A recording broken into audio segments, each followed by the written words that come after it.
नमस्कार, मैं पंकज कुमार। लोकसभा चुनाव की घोषणा के साथ ही राजनीतिक दल भी अपना घोषणा पत्र जारी करने में लगे हैं। इस क्रम में कांग्रेस ने अपना घोषणा पत्र जारी किया है, जिसे न्याय पत्र 2024 का नाम दिया गया है। जनसत्ता अपने संपादकीय में कहता है कि इसमें कांग्रेस ने जनता से वादा किया है कि वह सत्ता में आने पर अलग अलग सामाजिक वर्गों की स्थिति में सुधार के लिए नई योजनाएं लाएगी। मसलन उसने अपने घोषणा पत्र की 25 गारंटियों को ठोस बताया है। हर गरीब महिला को हर वर्ष 1 लाख रुपए, किसानों को कर्ज माफी के साथ न्यूनतम समर्थन मूल्य कानून, मनरेगा में कम से कम मजदूरी 400 रुपए की गारंटी के अलावा सामाजिक आर्थिक समानता के लिए जाति आधारित जनगणना कराने जैसे कई वादे किए गए हैं। इसमें एक तरह से भाजपा की ओर से मोदी की गारंटी का जवाब देने की कोशिश है। अगर मतदाता केंद्र में कांग्रेस को सरकार बनाने का मौका देती है तो वह इस अपने घोषणा पत्र में दर्ज जनता के कल्याण कार्यक्रमों को गारंटी स्तर पर लागू करेगी। यह छिपा नहीं है कि चुनाव आने पर राजनीतिक पार्टियों और उनके नेताओं की ओर से कितने बड़े बड़े और कैसे वादे किए जाते हैं। पिछले कुछ समय से तो लोगों को कोई सामान, कोई उपहार या सुविधा मुफ्त में मुहैया कराने के वादे करके वोट मांगने का चलन बढ़ता दिख रहा है।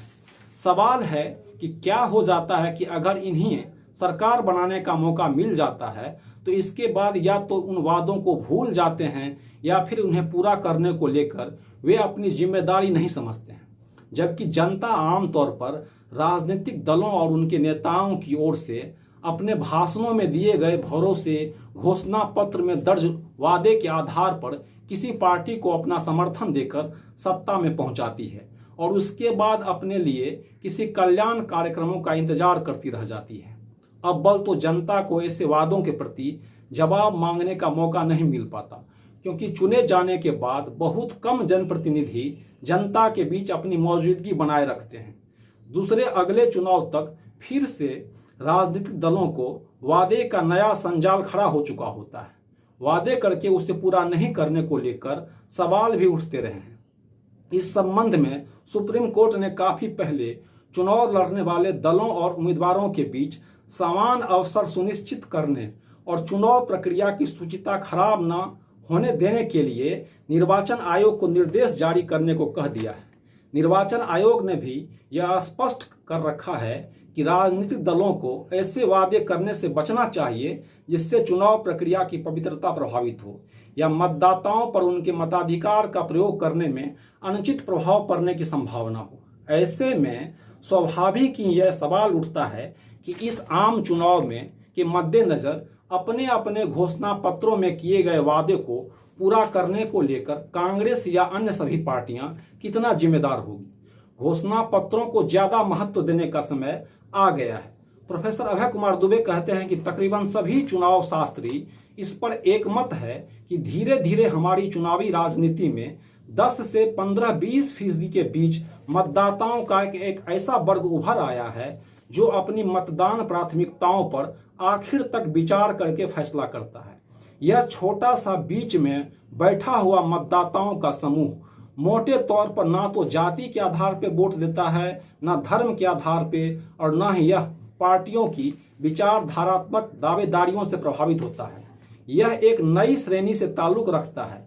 यह सत्ताधारी दल की खामियों और थोड़ी बहुत एंटी इनकम्बेंसी के बावजूद उसे समर्थन देने का निर्णय ले सकता है, बशर्ते उसे विपक्ष की बातें पर्याप्त रूप से विश्वसनीय न लग रही हो। इसके उलट वह सरकार बदलने के लिए भी वोट कर सकता है अगर उसे विपक्ष के नेताओं और उनकी बातों में ज्यादा दम लग रहा हो। ऐसे मतदाता नतीजों को गहराई से प्रभावित करते हैं। भाजपा ने ऐलान किया है कि वह संकल्प पत्र जारी करेगा जिसके केंद्र में ज्ञान यानी गरीब, युवा, अन्नदाता और नारी होगा।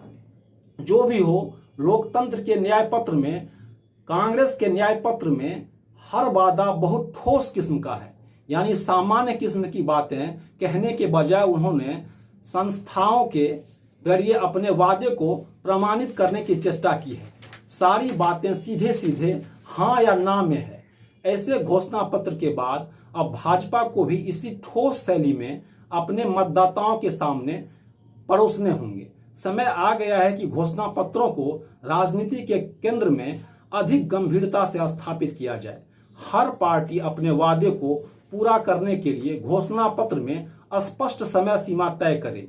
इसकी निगरानी की जिम्मेदारी चुनाव आयोग ले और जीतकर सत्ता में आने वाले दल से लिखित रूप से जवाब तलबी की जाए कि उसने अपना वादा पूरा क्यों नहीं किया। यह काम गैर सरकारी क्षेत्र में नागरिक संस्था भी कर सकती है। घोषणा पत्र में जो नहीं लिखा है उसे वादे के रूप में जनता के सामने परोसने को नियम बनाकर रोका जाए। जैसे जैसे पार्टी कहती है कि वह अमुक संस्था में रोजगार देगी या किसी तबके की आमदनी दुगुना कर देगी या लोगों को अमुक रकम आ जाएगी, लेकिन ये बातें घोषणा पत्र में बाकायदा लिखी नहीं गई है। इन सूरत में आयोग या जिम्मेदार संस्थाओं द्वारा इन अलिखित वादों को नोट किया जाए और उन्हें भी बाकायदा घोषणा पत्र का लिखित अंग करार दिया जाए। लेकिन यह बेहद दुर्भाग्यपूर्ण है कि प्रधानमंत्री नरेंद्र मोदी ने कांग्रेस के घोषणा पत्र को मुस्लिम लीग की सोच वाला कहा है। उन्होंने कहा है कि कांग्रेस के घोषणा पत्र में हर पन्ने पर भारत के टुकड़े करने की बू आ रही है। होना तो यह चाहिए कि स्वस्थ लोकतंत्र में किसी घोषणा पत्र का जवाब घोषणा पत्र होना चाहिए। इस तरह विभाजनकारी और ध्रुवीकरण वाले बयान से चुनाव तो जीता जा सकता है, लेकिन लोकतंत्र हार जाएगा। आप मतदाता हार जाएंगे। लोकतंत्र महज चुनाव जीतना भर नहीं है। वहीं प्रधानमंत्री नरेंद्र मोदी के कांग्रेस के घोषणा पत्र में मुस्लिम लीग की छाप वाले बयान पर कांग्रेस ने पलटवार करते हुए कहा है कि भाजपा चुनाव जीतने की धूमिल होती संभावनाओं से इतना घबरा गई है कि वह हिंदू मुस्लिम की स्क्रिप्ट पर उतर आए हैं। साथ ही कांग्रेस ने उस मुद्दे को लेकर निर्वाचन आयोग का रुख किया है और इस मामले में कार्रवाई की मांग की है। आप देख रहे हैं पंकज का संवाद। नमस्कार, मैं पंकज कुमार।